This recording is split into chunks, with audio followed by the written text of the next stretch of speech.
So we'd like to get right into the conversation today. Like I said, we want to make this conversation very hands-on and relatable as possible. Before I begin to ask our panelists some questions, I think our keynote address or our keynote speaker has done justice to the subject matter. But just to share a bit of my very short story, I was the first person to get a laptop in my family. And you may think that would have happened several years ago. No, it did not. It happened in 2013, 2014 in my 400 level. So I got a laptop because I wanted to be able to do my project seamlessly without having to go to the business centers, right? And I did that. 1 year after my youth service, I got my first job as an executive assistant, and I was asked to send a calendar invite. Guys, I was clueless. I've had a laptop for over 4 years at the time, and all I did with the laptop was type and watch movies. So I had to go back to my colleagues to say, hey guys, I've been asked to send a calendar invite. What is that? Oh my goodness, people are laughing at me in the chat box. But yes, I was that basic, right? And I had to sort of start opening up myself to the world of technology and what I can do with it. So, my dear panelists, I'd like us to begin by unpacking the word digital technology and digitization, right? For some people, when you talk of digital technology and digitization, what comes to mind is the deep tech, right? They are thinking coding, they are thinking, programming, product management. Is that all that it takes to be a woman or a person in tech, right? So what does digitization entail? I would like to hear the first view from Kelvin Chikezie. Thank you. I hope everyone can hear me. Can you just quickly confirm that you can hear me? Yes, we can hear you. Awesome. Thank you so much for the introduction, Felista. And thank you, Chinwe and team. This is really brilliant. Listening to Mr. Afibo gave you with intro and seeing like the charts of everyone is saying here, it's really important how we develop this kind of community and create this kind of opportunity for young people. But yeah, good job with the team. I will just go straight into the question and the panelists. I mean, we could always talk later on if you guys want to learn a little bit more about what I do and all that. But in terms of the digitalization, there's a lot of scary words when people hear about digitalization, tech, and all that.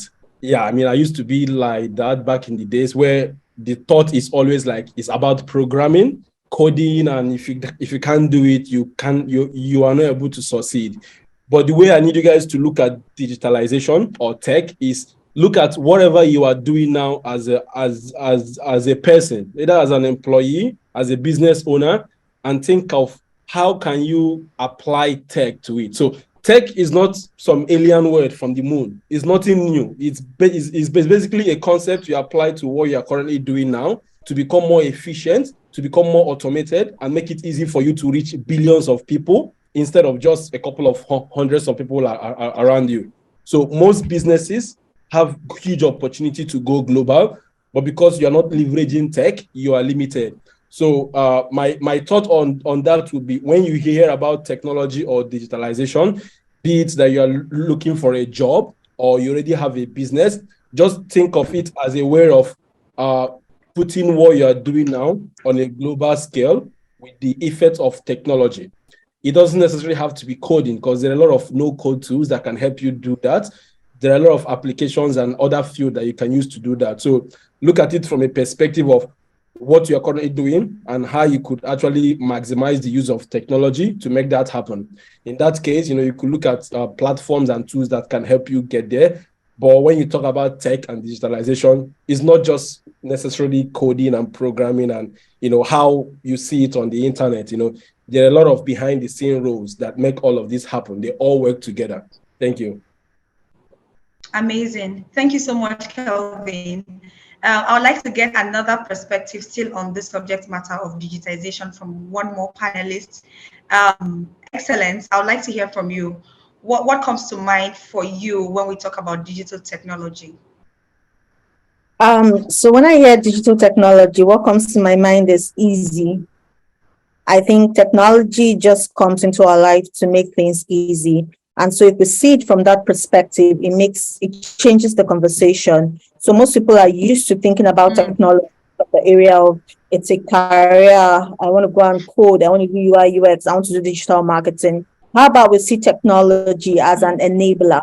Our keynote speaker had said something that you need technology in whatever field you are. Even if you own a laundry today, you need technology to reach out to clients, to communicate with them. So technology is literally everywhere. And I like to see it as an enabler in medicine, in health, in whatever field that you find yourself. So I know most of you are here registering or about to register, and you're thinking about a career path in technology. I don't want you to abandon whatever it is you've learned over the years, whatever it is you've studied. I rather want you to see the technology skill you're learning as an enabler to make things easier, make you better positioned for opportunities in whatever field that you currently are in. These days, even in court, you literally, to get an affidavit, I don't know about in Anambra State, but here in the FCT, you have to go online and apply. So it's technology everywhere. So you want to ask, what are the gaps and how can I leverage technology to make my work easier, to make me do something better and all of that. So for me, technology is an enabler. And if there's nothing you're going to take away from here today, just have it in mind that technology is an enabler and it can make my life easier. Yeah.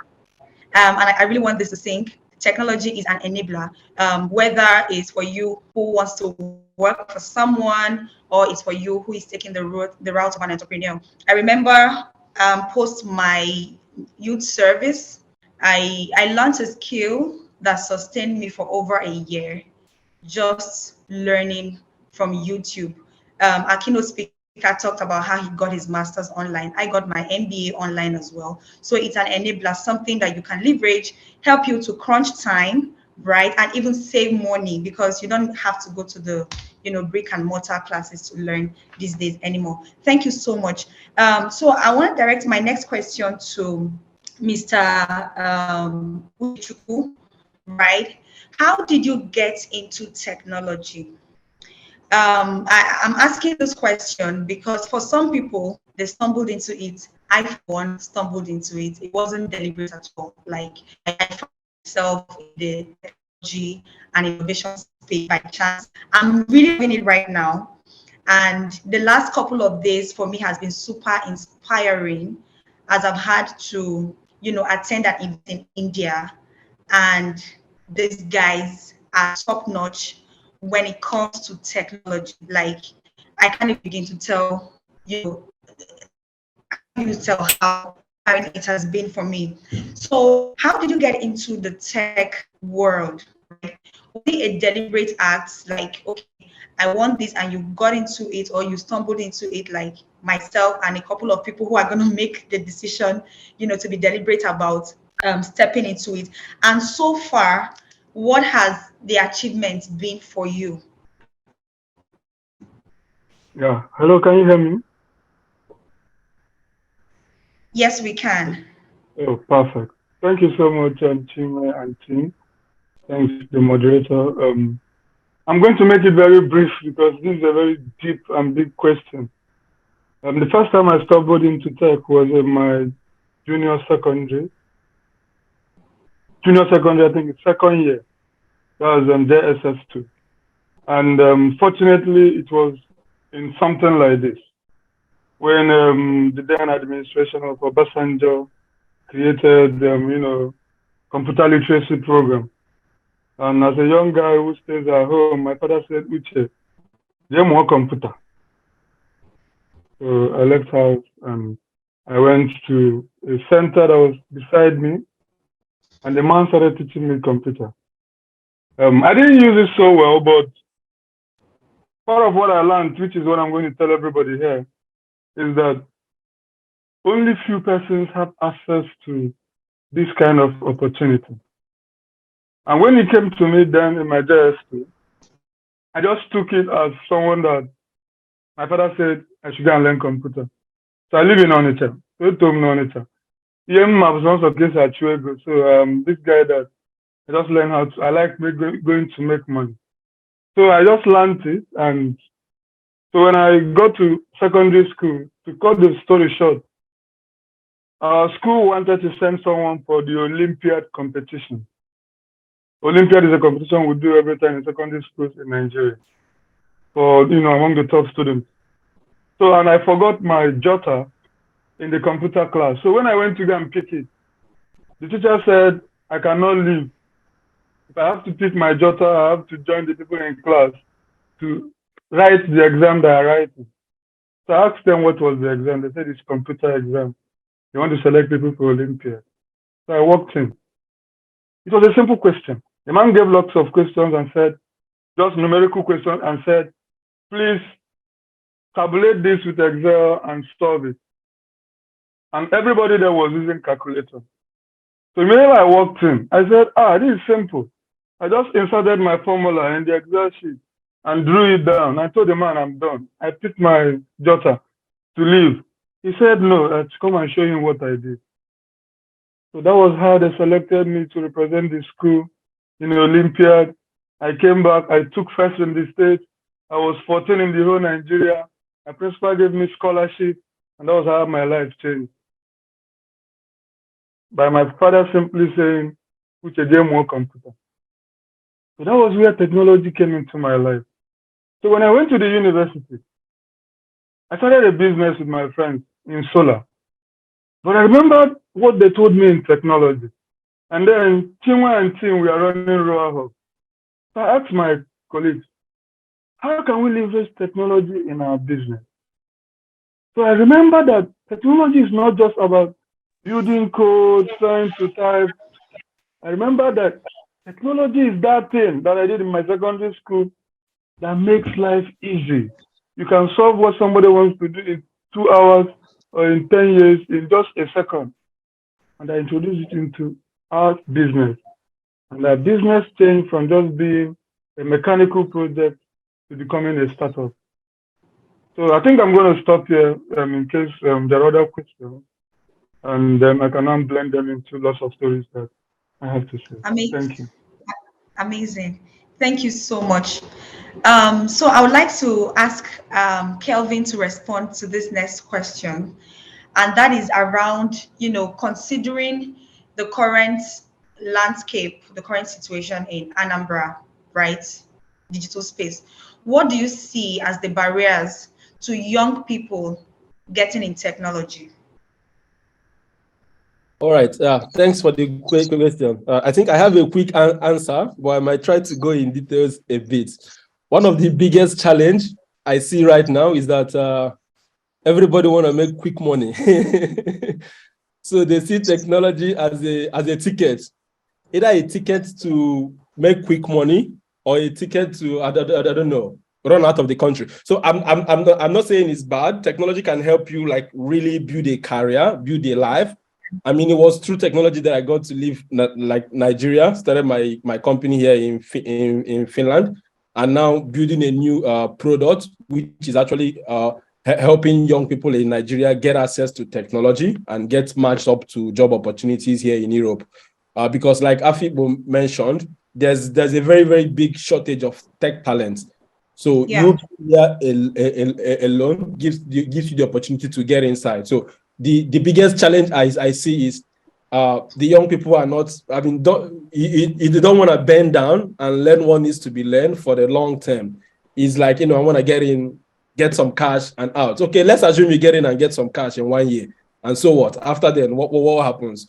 So this tech stuff we are building and doing is not a sprint, it's a marathon, it's a long-term game. We are building like generational wealth. I mean, it's not just for you and your immediate family. We are building something that can impact generations even after we are gone.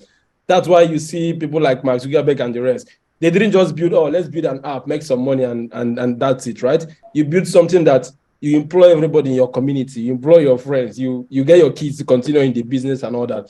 So that mindset, I think, is like one of the fundamental issues why people just get into tech to impress or other people, make quick money, and just go out of it. That would be my 2 cents. Thanks. Thank you. So you're saying quick money. I'm going to ask other panelists because we need to unpack what the challenges are. I'm very certain that there are more challenges apart from wanting to make quick money, and I'm happy to hear from the other panelists. But I think what happens sometimes is you find people who want to go into technology. I give an example myself. I wanted to learn product management, and I had to go check what the pay is like on the average. Like, okay, if I should really put out time to start learning this thing, what are the prospects, right? So what do you think? Is it not okay for people to want to analyze what the potentials are in each of these, tech careers, whether it's product management, whether it's, coding, programming, UI, UX? Shouldn't that be a good thing to do before you even narrow down to which area you want to focus on in terms of acquiring tech skills? Kelvin, back to you.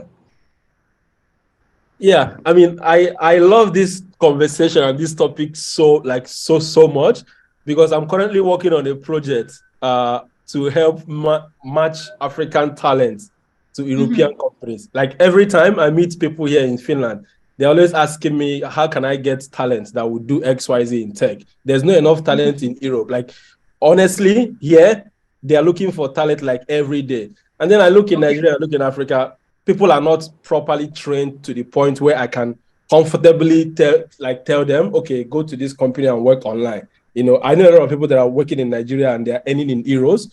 And part of what we want to do as a company is actually help make this easy, where we'll help you get into tech and also help match you up to job opportunities. So yes, being able to understand what exactly you want to do in tech is super important than just diving in there, swimming for like 2, 3, 4, 5 years, and then realizing, okay, I don't know what I'm doing.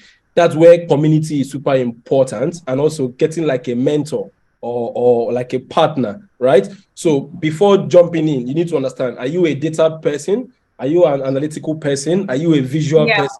That will help you decide which area of tech would suit you. And even before you go into that, you need to have some sort of preamble information, right? Understand what is the career path towards this, right? What am I doing after this, and what are the steps that's involved for me to take to get there? So you painting out your career picture, number one, it helps you not to be disappointed. I see people, they get into tech after 6 months, they're like, this thing is not working, I quit. Because how can you do Python for 3 months, you get a job, or do back end or full stack? You want to do it for 1 month, 3 months, and become a full stack developer. So being able to do your career picture in a way that it's realistic and following through, it's something that would help a lot. So yes, breaking all this down, and then of course, having a community or a mentor that guides you alongside, because there's going to be moments where you feel like, I'm tired. It's exhausting. Money is not coming in. There's no job. There's no light. There's no internet. I mean, I did my BSc in UNN, so I understand the hustle. So having people around to help you go through it definitely helps. Thanks. Thank you so much, Kelvin. I'm just writing down as we're speaking, so I can reiterate points I find super valuable. Just to put it out there again, that it's so important that we research and understand the career path that we want to go into, so we can manage expectation. So you get on Google and you say average salary of a product manager, you see some interesting figures, and then in your mind you're thinking, if I learn this in 6 months, in the next 9 months I start earning this. And if it doesn't go as planned, you start getting frustrated.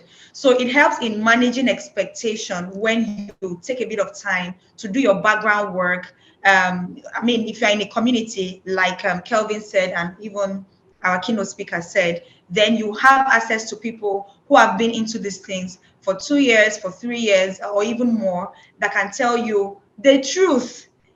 from experience, not just based on what you find on the internet. So thank you, Kelvin. So Kelvin has talked about quick money as one of the challenges to people, getting into technology. Excellence, what do you think are the other challenges? I think he said quite a number of things that I will just rephrase in another format. And I think the chief challenge to me is not enough proper awareness. So there's everything tech, but I don't think most people really understand what technology is and what it entails. I think it's that a lot of people are just pushing out programs without really sensitizing or making people really aware. You talked about going on to check what product management is, what the pay is. And Kelvin also talked about people being able to understand their strengths and their strengths and weakness and using it to align in the proper skill that should be relevant for them. Because with tech, it takes a lot of work. And like you said, it's not a get rich quick scheme. And so if you want to thrive in tech, you need staying power. Now, most tech people are relatively introverted and do not talk about their stories a lot. They just talk about the success. Hey, I did this, I built this. But you see, most times before that thing they're announcing they built, they've taken months, years to actually build. They've taken time to really critically think about it and analyze it. And so people are saying, oh, they just got the job, they just got in, they just got this money, and they're trying to jump in. And so I think if we're able to create a wholesome awareness, some people here now will say, oh, I want to start the program. You start a tech program, you have 100 people. By the time you're graduating, you're like, say, maybe 5 people left. Absolutely. Yeah. So they don't have staying power. And so I think that it's important that the proper awareness of tech is redefined. We didn't start like that. And so that narrative is already pushing through for many people. So I think that is a chief factor of the whole tech thing. And I also think, to add to what he said, it's important that people stay the course. So you have many people learning different things at different times. So today they heard, oh, she bought a Range Rover, she's a data analyst, they're going to learn data analytics. Tomorrow, oh, it's UI UX, oh, I'm tired. And so you find out they've purchased or they've signed up for so many courses, and because they have the access, most of these courses these days are free, so they're all over the place, and so they know a bit of everything, but they don't have mastery of any. And most times when you're looking for a skill or a talent, a level of mastery is important. Do you understand? So I think I could go on and on and on, but I think it all boils down to creating the right awareness about technology. And like I said in my initial conversation, that I think it's also important that people understand that technology is not just a career or a way to just jump into billions, but is an enabler. So let me give you an example. Say, for example, if I'm a lawyer and I want to go into tech, for example, I might consider a path in product management instead of data analytics. You know why? Because in product management, you're looking at the whole product process, the customer journey and all. Now, here am I as a lawyer. I understand the legal system of Nigeria, the whole landscape and the boundaries. And so many companies internationally, especially in health and other areas, are penetrating into Africa because of the market, with Nigeria being a target. So because I have that understanding of the legal framework, if I'm developing a product, I will develop a better ideal product that will be easily accepted by the government for approval than somebody that does not understand those boundaries that are to be set. Do you understand? So you see, it's important to know that your experiences are not a waste if you're going into tech. Your strengths are not a waste, but they are opportunities. And if you put them together, like you said, see a coach, see a mentor to help you demystify where you are and help you align that. Looking at this, I think these are the parts that are suitable for you. I know coders or programmers that are broke, and I know those that are in sales and marketing that are billionaires. So there's much other field that you choose. There are two ends of the spectrum, but it's just important that you are very good at what you do. Thank you so much, Excellence. That was really helpful. Lack of awareness. I remember in 2017 when I got into the space. So we were working out of a co-working space, and they had this program at the time for young people. So they bring young people into this program that is for 6 months, and the first 3 months they take them through general, capacity building, whether entrepreneurship, skills to make you employable. And then at the end of 3 months, you then decide whether you want to work or you want to develop the idea, the business idea that you have. So when you decide that you want to develop the business idea that you have, they then take you through an incubation program. And if you say, look, I want to apply my skill somewhere else, I want to work for someone, they attach you to somewhere where you can intern or volunteer with potential to get a job. I came into this place after I had spent 1 whole year at home. So in my mind, I'm like, really? So a thing like this existed and had, well, I didn't waste technically. I was doing like some handwork, but I was looking for a job. So I didn't know something like that existed. If I knew, I would have plugged into it rather than stay at home. So I think lack of awareness is a big thing. But I also believe that it's getting better, with the social media where different organizations are constantly churning out opportunities. I mean, look at what SID is doing. So it's left for the young people to take advantage of it. Are there any other challenges, Uche, you want to highlight before we begin to discuss how we can bridge this gap? Yeah, thank you so much. Can you still hear me? Yes, we can. Yeah, I will quickly talk about the other aspect of technology. Aside, learning how to build a career, learning a skill, Anambra is more like a business area. Almost everybody in Anambra wants to own a business. Mhm. And one of the things I think has not been said so properly about tech in some places, especially in the Southeast region, is how you can leverage tech to build a startup the Igbo man's way. What I mean by that is, so people just sit down and they read it in the news. This guy raised $1 million. Most people come and ask me, Uche, how did you raise $700,000? How did you do this? And I feel we've not been able to teach people in this space how we can utilize our Igbo man's mentality to actually build a startup in tech. And I can tell you for a fact that for everybody that has learned that, either with me as a friend or in any particular space, I've actually used that very well to raise money. My friend just raised $1.2 million in January. Really startup in tech. And I feel if we can structure the knowledge, the tech, I would just call it the tech knowledge or the tech information that we spread out there, to bring in people and actually teach them properly how startups are built in tech. And they understand that it is not just free money out there. Because when they come in, they think somebody is going to give them money. And after 6 months, 1 year, they don't see any money. Everybody will go back to what they were doing before. And the dwindling knowledge will keep bringing. And before you know it, most people will lose hope in running a business in technology. So I feel that's just one of the things I need to add to what you guys have been saying, which makes lots of sense. I think you're drawing me to the next question I had in mind to ask. So I would come back to you. You made a statement, leveraging tech to build a startup the Igbo man's way. What does that mean? Exactly. So I can tell you that with some facts. So let me start from the Oyibo man's way. Mm-hmm. So the Oyibo man will tell you you can create an idea, create a pitch deck, look for investors, pitch the idea to them, money. and they'll say, wow, your ideas are wonderful, they'll give you money, and you go. Nobody does that to you in Nigeria, especially in Igbo land. In Igbo land, if you want to do business, if you're a Jeba boy, you spend a lot of time either working for someone or with someone, learn the trade, and then while learning the trade, there's one important thing you do. You understand the customers and build a network of customers. So when your organ settles you, you carry that money, go after, and start making money immediately.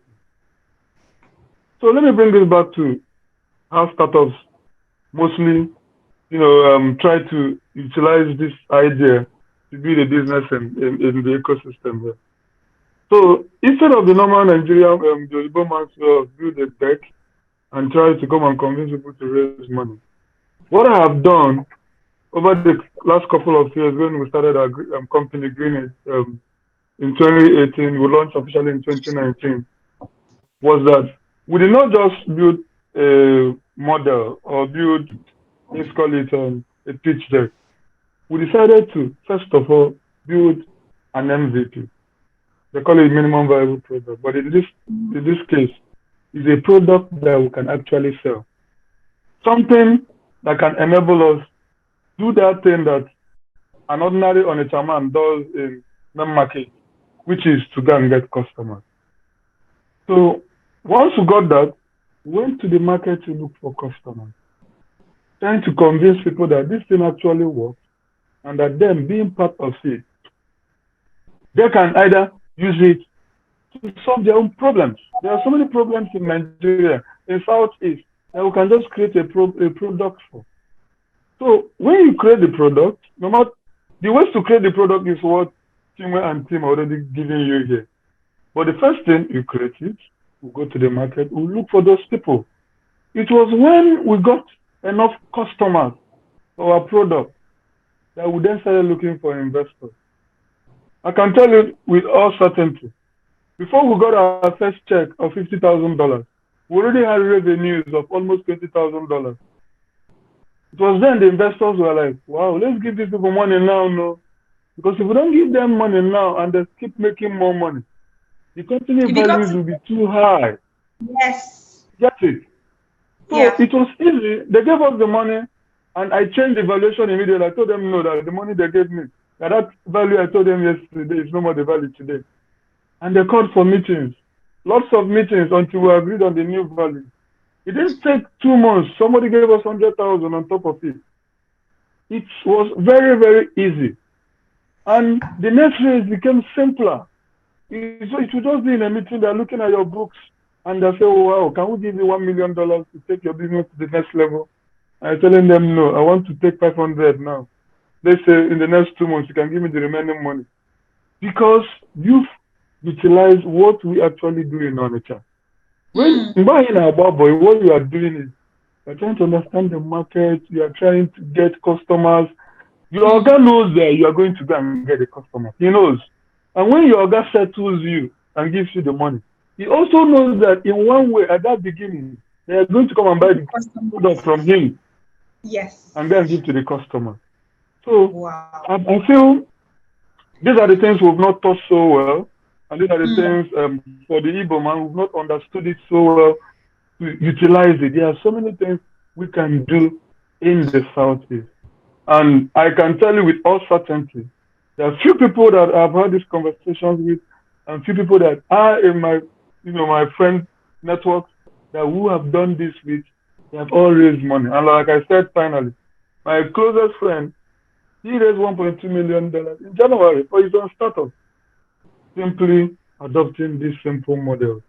And I'm happy Chinwe is introducing this thing to Anambra. Anambra and Aba are my favorite states in the Southeast simply because Anazwafia, that place. There's so much money moving there. And if you can digitize it, you plug in and become a millionaire very easily. Thank you. I am really enjoying this conversation, and this point you brought out is so important, and I'm very sure that the team from Solution Innovation District are taking note of it. One of the things that kills us so easily in Africa is we are very quick to replicate what is working in the Western world without, sitting back to integrate the peculiarity and nuances that comes from our environment. I mean, it's okay to have, a template from the Western world, which is do your pitch deck. What is the problem statement? What's your solution? How much are you asking for? Who are your team members? Then come and speak English in 3 minutes, and then an Igbo man can actually give you money. So if we have found out that it's not quite working that way for us in Nigeria, why don't we tweak it? So I love the Igbo man's way that you talked about, and thank you. So to quickly start responding to recommendations on how we can solve some of the challenges that we have talked about. I would like to hear from Kelvin. Yes, Kelvin talked about wanting to make quick money. How do we solve that? Excellence talked about, lack of awareness. How do we solve that? Kelvin, I would like to hear from you. Yeah, I mean, wanting to make quick money, it's a good motivation because it will drive you into, doing a lot of interesting stuff. But that should not be the main driving factor. If not, you're not going to go far, right? So some of the things I would talk about is one, which is very, very important. I think Chukemeka also mentioned it, and I've mentioned it before. It's a community. So tech is such a niche area that if you get into it alone, sometimes you get demotivated or disappointed. So it's fun when you are doing tech with your friends. You will not want to give up because your friends are not going to allow you to give up, and they will motivate you and all that. So finding a community that suits what you want to study or what you want to learn is very, very important to get things going. So you could come with the mindset, oh, I want to make quick money. By the time you get into the community, then you begin to realize that now that quick money, if I just make it in 1 year, I'll go back to who I used to be, right? So there's no need to study quick knowledge that will give you quick cash. Maybe you make a couple of millions a year, you go back and start, I don't know, begging money on the street or trying to learn something new. So the idea here is to build a portfolio for yourself, right? Just look at the big picture. I mean, when you look at tech, there are two things. It's that you are planning to be employed for a long time or for the rest of your life, or you are planning to build a product, create a company, or build a business, right? Whichever path you chose, I mean, what Uche mentioned is super important to understand. You need to understand the craft. In Igbo land, they call it Iba boy, but if you bring it to tech, it's more or less, putting your head down, doing internship, getting some courses, whether free or paid, finding, be it like a mentor or someone who is ahead of you, attending this kind of events and joining this kind of community, really doing those dirty, tiring work. They're going to pay off eventually at some point. So all of this, I think, add them up together, it helps a lot. I remember back in UNN when I was hosting this kind of events, doing community and all that. I mean, if you tell me I will build a company out of Finland back then, I'll tell you that you're joking. Look at this schoolboy in UNN doing some stuff, right? So, but now looking backwards and seeing all the activities, all the connection and network that was made, they all put together into the kind of person that I've become. So you as a person that is about to get into tech, understand that it's not an area you can go in and do it alone by yourself. You need people, you need friends, you need community, you need like mentors, people that you could look up to, check out their portfolio, ask questions, get guidance, so that instead of it taking you 3, 4, 5 years to get there, it could take you 3 months, 6 months, 1 year, and you still get the same results. Thank you. Thank you so much, Kelvin. Not to make you, I would like to ask a follow-on question from what you've said, which is very critical in building a startup or even getting into technology. So who would you say are the stakeholders that we need to make this happen? Because whether we like it or not, it's not something. Solution Innovation District has taken a bold step by starting this intervention, saying, you know what, we are going to help support you to build your skills. We are going to give you access to network and all of that. But they can't do it alone. Yeah. So who are the other stakeholders that we need? You talked about internship, right? I mean, I might desire to do internship. What if the organization is not forthcoming? You talked about mentorship. So who are the other stakeholders that we need to work hand in hand with to make sure that digital inclusion is achieved? Yeah, that's a very brilliant follow-up question. I mean, I don't have a lot of experience working for companies, so I'll paint a picture from creating a company, because that's what I've been doing for the past decade. So I'll just paint a very practical case scenario with my previous company that I built. So one of the key stakeholders is finding a co-founder, or call it a team that believes in what you want to build or what you want to achieve. So I'm painting a picture of you wanting to create a startup or create your own business, not you trying to get a job or internship. I'll talk about the job part and internship part a bit more like later. So first stakeholder, it's probably going to be a complementary co-founder. So let's say you have this brilliant idea, you are a business person, you know, grew up in Onitsha or in Aba, you know the business part, how to make money out of it, but you don't know how to build the technology, right? You could try to go and learn how to build the technology. It will take a while and all that. But more importantly, trying to find a co-founder or a partner that you can collaborate with and work together to build this business is super important. That's one.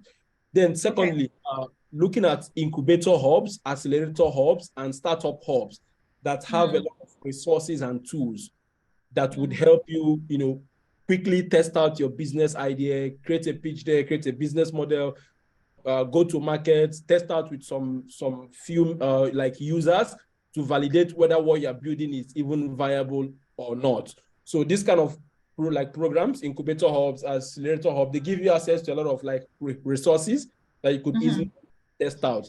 Then the other stakeholder, which people always think about first, but I think that they should come like later on, are investors. So those could be angel investors like myself, or like VCs who basically have a lot of money.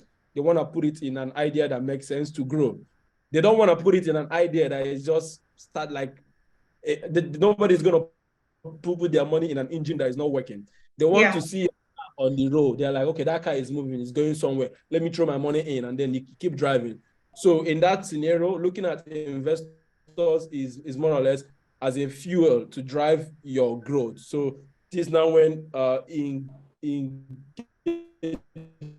with angel.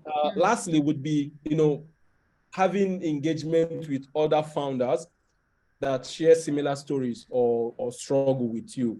So you actually get to understand that you are not in this alone, and you can see how to work around it.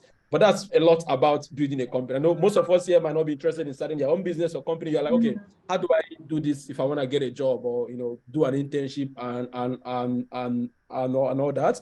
Some of the few stakeholders you could look at if you're looking on the job side would be, one of them would be an education platform that could actually help you learn whatever you want to learn. Be it pre-recorded online course platform like Coursera, Udemy, Khan Academy, and the rest, or live training, either live online or live on site, which is what we're trying to do with Dexude, or any other platform where you could basically learn what you need to learn to move on. Then secondly, I mean, you need to find companies who are interested in offering internships. So that's also a big hurdle. So that's why working with companies that can match you up to internship opportunities that already exist is super important. I see a lot of people like almost every day in my DM asking for internship and work abroad in Finland and all that, which is one of the reasons why we started Dexude, right? To match up these talents to, even if it's as little as 500 USD monthly internship for the start. So before they can start to earn big. So getting access to this kind of platform or tool to help you not just learn. We don't just want to learn and keep all the knowledge in our head. You want to learn and you want to be able to apply what you've learned, which involves doing internship, practical work, part-time, full-time, before you actually get a job, right? And then once that's done, you can now start looking at how to build your portfolio. You know, you can use tools like, I don't know, Figma, Behance, and all the rest. Those are a little bit more like tools than stakeholders. So building up a career, the main stakeholders you need to work with are the education and learning platform, and then, you know, some sort of networking and engagement with companies who are interested in, you know, hiring interns or hiring people. So this could be startups, SMEs, or even big corporations, right? So having a way to engage with them through the events, activities, or through some other kind of hiring or recruitment platform will go a long way. I hope this gives it does absolutely help. Guys, can you put clapping emoji in the chat box for my panelists? They are just super amazing. Kelvin has responded with recommendations on the stakeholders that we require from entrepreneurship side of things, and for those who are looking to work. Just to provide a little more context from my side, you know, I feel like we are getting into an era where the word mentorship is abused, and people connect with people whom, number one, they probably do not have a personal relationship with. So you're in Nigeria, you call Oprah Winnie your mentor, for example. You've never seen her, you've never, connected with her. She cannot tell you, oh, this is how to navigate the situation you're in, right? So if you want to take mentorship seriously, then you should be able to connect with someone that you can have access to, even if it's virtually. And one thing I would like to say to us here is that let's not abuse it, right? What I see a lot of young people do these days is they just want to farms. Like, I know this person, or just say this person is my mentor. Someone is a mentor to you. You don't have any regular check-in. The person has no say in your business growth, like nothing. It doesn't work that way. I realize that because this thing has been abused, a lot of um, serious-minded people, top executives are beginning to sort of be like, you know what, these guys are not serious. But I know that no matter how busy, for example, Kelvin is, I'm sure if he sees a young person who is, serious and dedicated, I'm sure he will be happy to take, even if it is 30 minutes once in a month, right? To just check in with you, provide feedback on how you can navigate. Okay. So I would say that mentorship is very, very key. And he talked about innovation hubs, accelerators and incubators. That's super important, because one thing an innovation hub would do for you is that they have the capacity to link you up to any other stakeholder group that you need, whether it's to link you to a mentor or link you to an organization that you could potentially intern with, or even link you with an investor. Like, it's a lot. So let's ultimately consider that.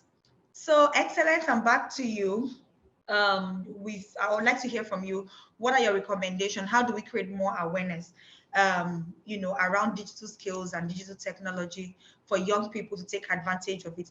I really want us to get beyond an era where we don't use knowledge as an excuse anymore. Like, everybody should know. Let this information be available to everyone. Let it be a function of they are not willing to take advantage of it, as opposed to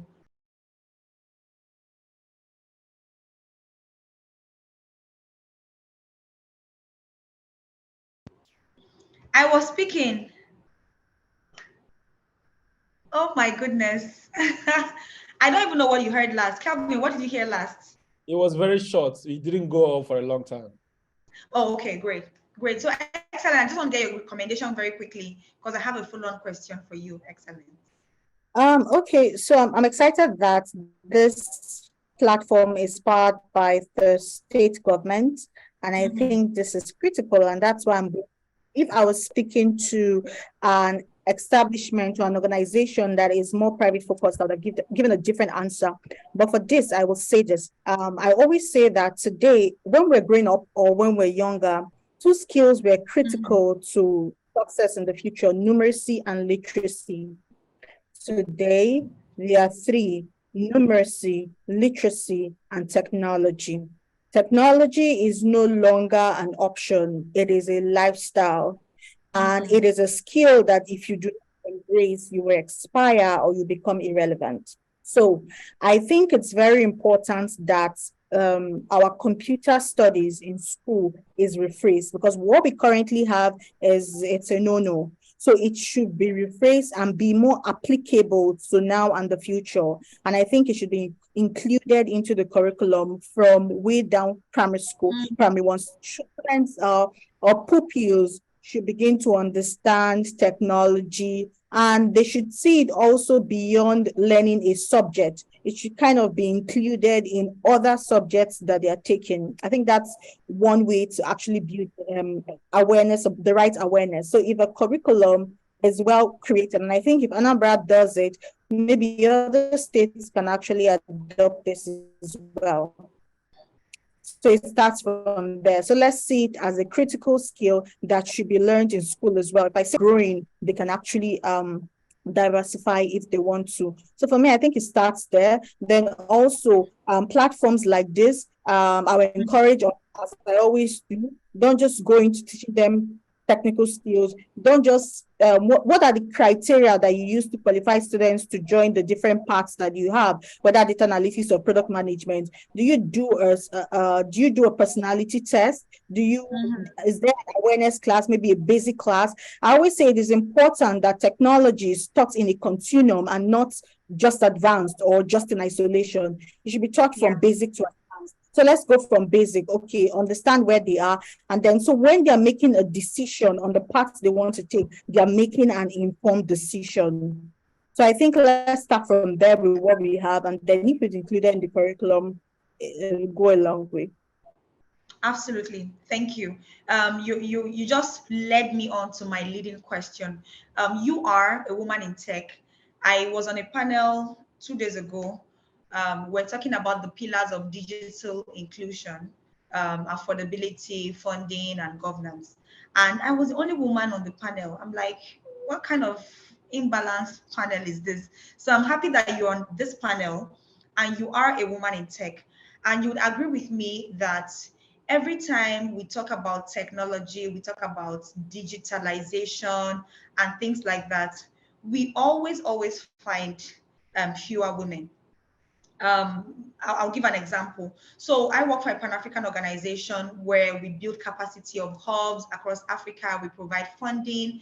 So every time we do a call for application for opportunities within our hubs, we were constantly, getting fewer submissions from women.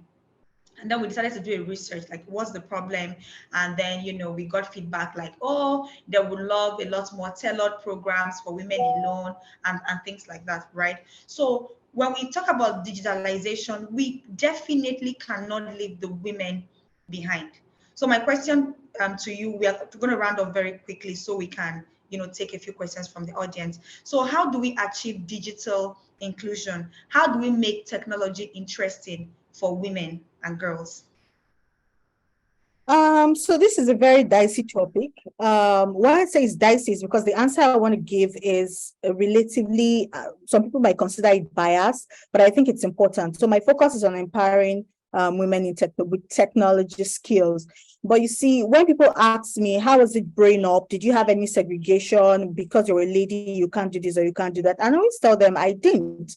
I went into pharmacy before crossing to biomedical lab science, which was my background and all. And there was no exam I wrote that they said these questions are for ladies and these questions are for guys. And in my school then, I schooled in University of Ibadan, we had so many girls in medicine, and there was no this for ladies, this for. So it was all a one house thing. You write the exam, you study together, and most times the women tend to do exceptionally well.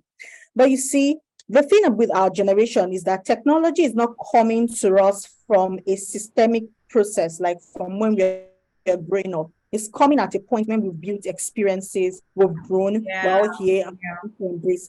And so at this age, most part of us is already formed. Most ladies are beginning to understand technology during their NYC or after NYC or after they've gotten married and their kids and all of that.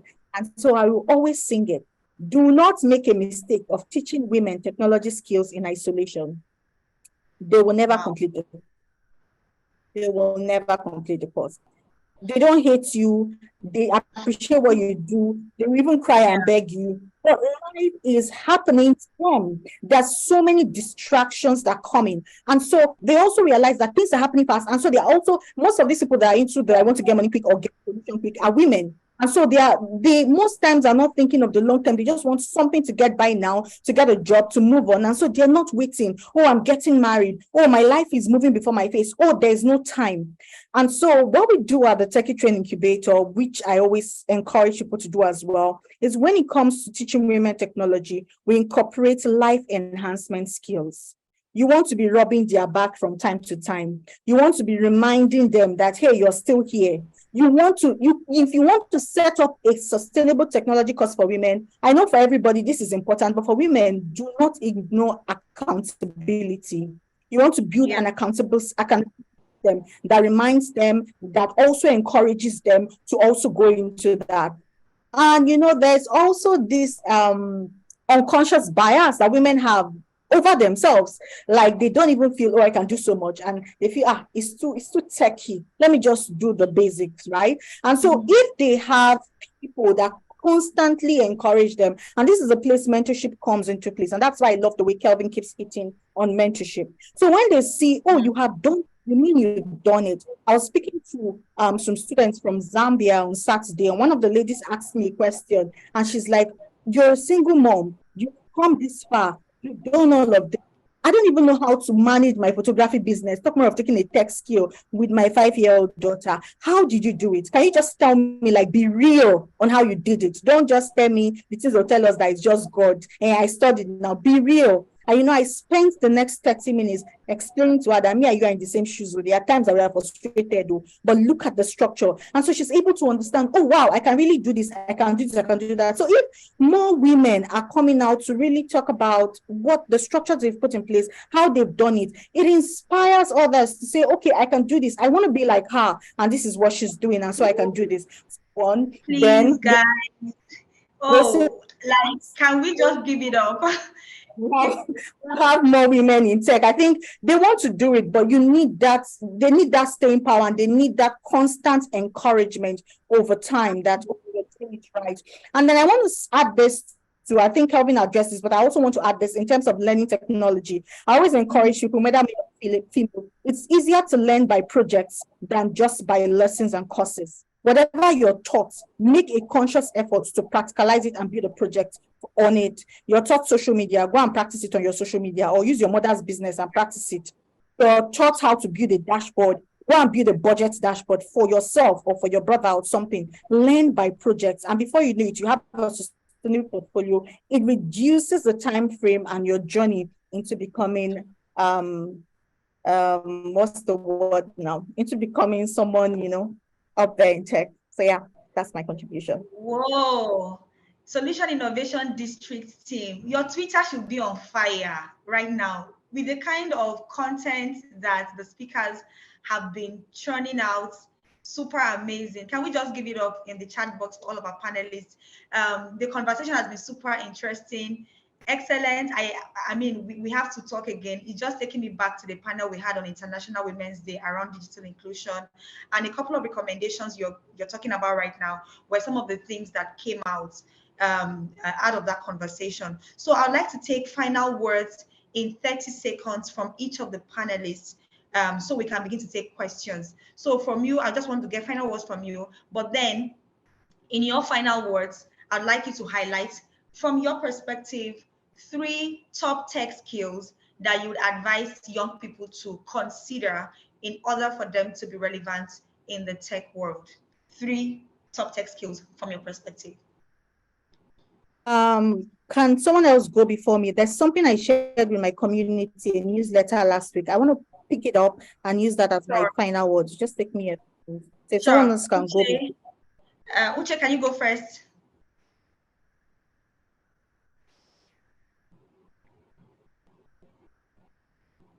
Can you hear me? Yes, we can hear you. Oh, nice. Thanks. So, in my final words, usually I prefer telling people that for every opportunity they find themselves in, let them just try to learn what that place has to offer. It's as simple as that. All my life, that's what I've done, and I've benefited from it. Roa Hub was an example. The hub in Enugu, Genesis Tech Hub, was an example. Now Anambra House SID is an example, and I can assure you, whether you like it or not, millionaires in dollars will come from the project. So it is your duty to cling into it and decide to be one. So it's your choice.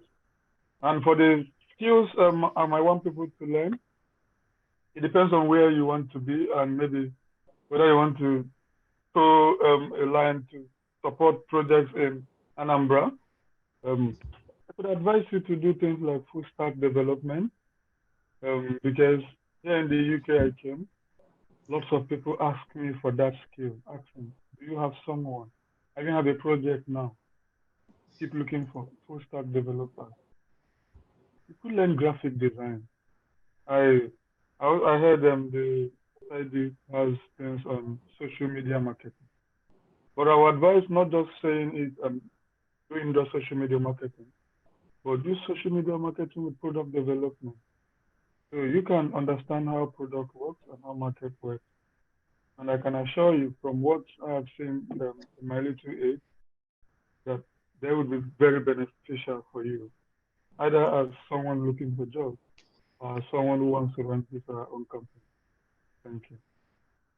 Sorry, Thank you so much. I'm running short of Yeah. time. So That's okay. Thank you so much, Uche, for your response. Before we take the final words from the other two panelists, would like to take some questions.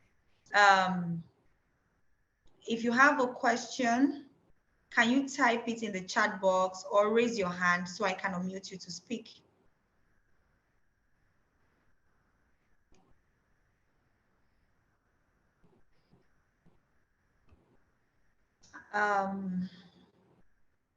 There seem to be a lot of questions. Can the MC help me here? If you have a question, can you drop it? Someone is asking. Can I go with my? Someone should help me, please. Moderator, questions. Can I go with my last word? Not yet. I would like you to take it after the questions. Okay. I'm in the chat. I'm also searching for the questions. But while waiting to see the questions in the chat, we can take from those who want to ask their questions themselves. Yes, yes. Please, if you can unmute people to ask their questions, please. All right. So if you have a question, please raise your hand. I can see some hands raised. If you have a question, I'll unmute you so you can ask. So Kingsley Egusiono, do you have a question? But before we allow you to ask a question, we need you to have your background set up and you need to be properly dressed. So I think, thank God, Alo, do you have a question? Please unmute. Oh, yes, I have a question. Can you hear me? Yes. Yes, we can hear you. Okay, good morning. My name is Thank God. I'm applying to learn digital marketing on the SID platform. So I would like to know some careers opportunities in the digital marketing sectors. Career opportunities in digital marketing. Sectors, yeah. Okay. Any of the panelists want to answer that? I can take that. I've been doing digital marketing for over a decade. I ran 2 digital marketing agencies, one in Nigeria and one in Finland. So when you look at when you talk about career opportunity in digital marketing, there are a lot of them. So if you want to work for a company, there are a lot of opportunities around social media management, content management, copywriting, search engine optimization, search and paid advertisements and all of those. So those are all under digital marketing. Of course, nobody expects you to know all of them.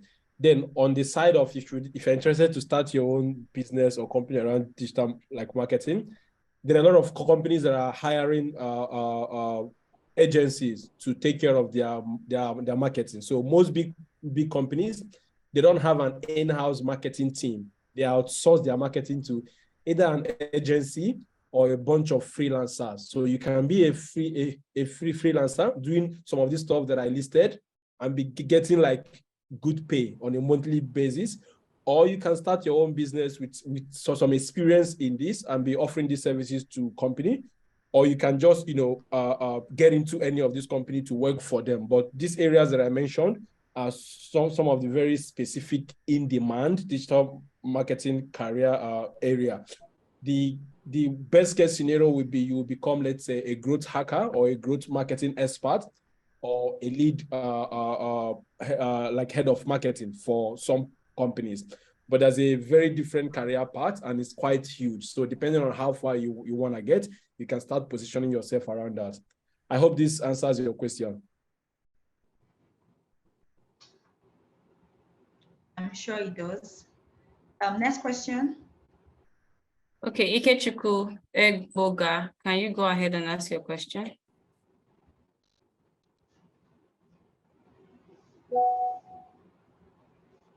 You can speak now. Can you hear me? Yeah, I can Thank hear you you. so much. I really appreciate this opportunity. I'm someone that has always wanted to be in tech. I've done some practical. But while registering for the course, I noticed that it was more of web-based because I've followed the mobile path for the past 1 year. I've done something on Android. I've done something on Flutter. And while going through some of the courses, the videos were more of kind of question answer. It didn't provide like hands-on, getting your hands dirty with the code because I'm a developer. So I don't know, are there provisions for really trying to do it? Because I learned by project-based. That's how I learned. I will tell my friends I'm a developer and they will tell, can you do it? I say, okay, let me try, give me 3 months and I'll go and make research and try to get it done. So that is how I learned. So I don't know if there is that kind of arrangement for this program. Thank you so much for the opportunity. So this question is for the seed team.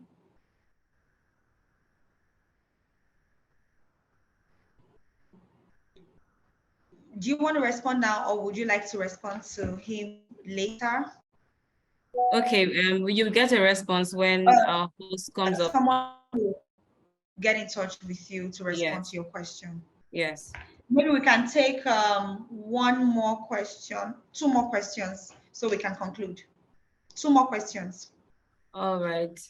I'll be reading from the chats. I see some questions here. Someone is asking, how good is web design in the marketplace? Is it same as programming? What opportunities and setbacks do I prepare to have a great ride? Oh, our panelists have to leave now. So what we are going to do is, for every other question you have, you can get in touch with the Solution Innovation District team, and they will respond via email or via WhatsApp, however that would work. So I can take the final words from my panelists so we can, conclude this in just 1 minute. Excellent. Have you dropped already? Okay, I'm here. I have to run. I have a meeting for 6. I guess. So I'm sorry. Sorry for 5. Fine. Yeah, so my final words are this. I just shared it with my girls last week, and I said your journey is just beginning. They're just starting more advanced technology skills through Tech Up Ladies. And I said your journey is just beginning, but if you follow along and stick to the plan that will be provided to you, which you also, SID, will be providing to you, I know that you'll come out of it a confident tech professional. And I believe I'll be hearing your success story one day. However, remember, no skill worth having that pays well and that allows you to work anywhere in the world is going to come easy. This is going to be hard work, but I promise you that the challenge is just the obstacle that will allow you to stand out and do things you want to do in your life. So I've dropped it in the chat as well. And I hope that means something to someone out there. Then to the other question that Felicita asked about the skills, that she learned. So number 1, I would say data analytics or business analytics. They are not the same, they're different. But data analytics is critical because it's applicable to every sector. Whatever sector you're in, you're going to find application of data analytics. It's basically the being able to manage data, store, clean, and all of that about data. So whether you're in health, anywhere, data analytics is in demand. However, you need a basics of logic, and you need to kind of love maths and calculation and critical reasoning to actually thrive in that field. If you're not very calculative, you might want to consider the business analytics part, which is more like business intelligence, using the information that the data analysts have brought out to make informed decisions for organizations. The second part that is high in demand that I consider very, there's so many parts anyway, is tech sales. So tech sales, they are building tech products, they're going to sell now. They're going to sell. And so if you don't really like coding, but you know how to interact with people, you talk, you know how to make friends, you know how to, tech skills is what you should look into. tech sales, digital growth strategy. I think Kelvin talked about that as well.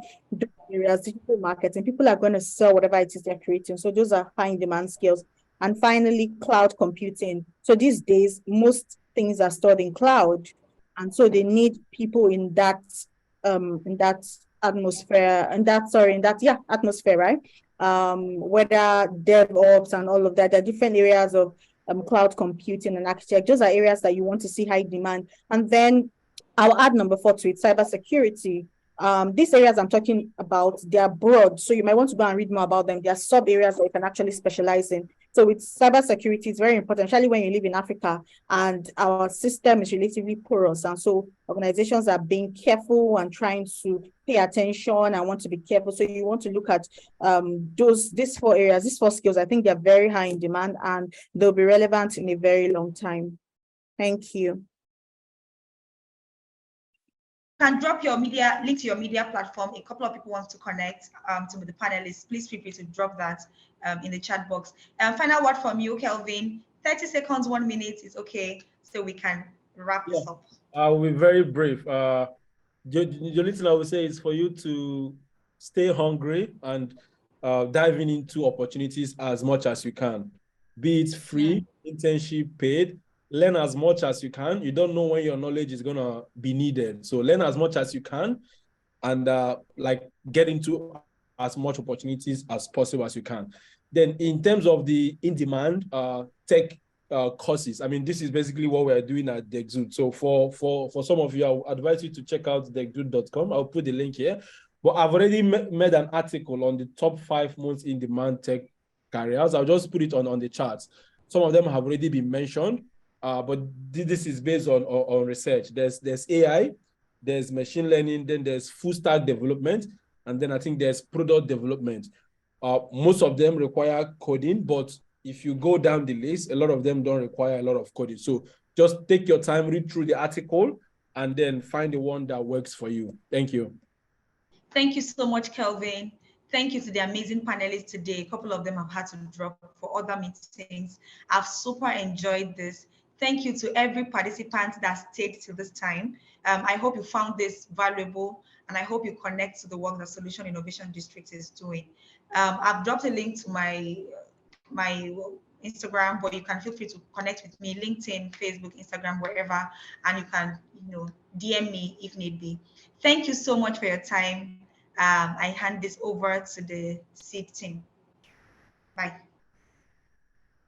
Thank you so much, Felicita, for that excellent moderation. Solution is here.